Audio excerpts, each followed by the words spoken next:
Il y a quelques semaines, vous battiez votre record sur marathon. Aujourd'hui, je vous explique comment remettre ça quelques semaines après et pourquoi pas faire encore mieux.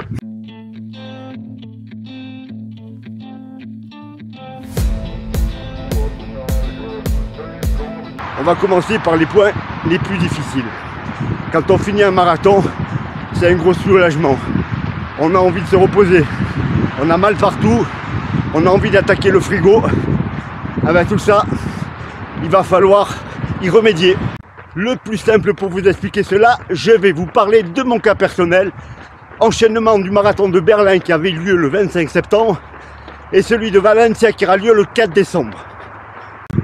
Entre les deux marathons, pour moi, c'est 10 semaines. J'ai découpé ça en 3 phases.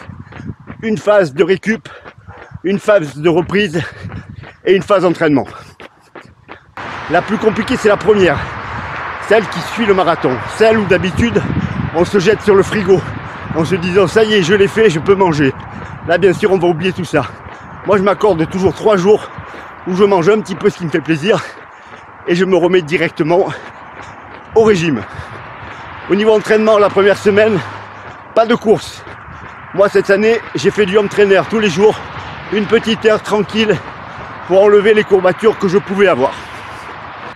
Et une deuxième semaine où j'ai quasiment couru tous les jours par contre, mais en endurance fondamentale, sans aucun effort, sans aucune intensité.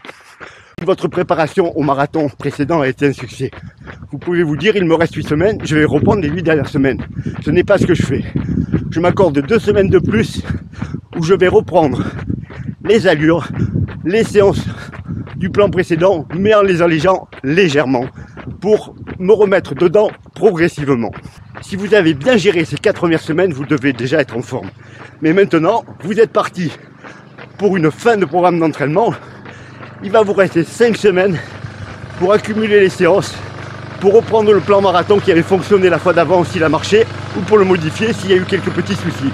Et la dernière semaine, comme d'habitude, sera consacrée à l'affûtage avec une réduction drastique des kilomètres en gardant un petit peu d'intensité. Voilà les coureurs, voilà les triathlètes. Vous avez ma façon de procéder pour enchaîner 2 marathons de façon très rapprochée et pour performer sur les 2.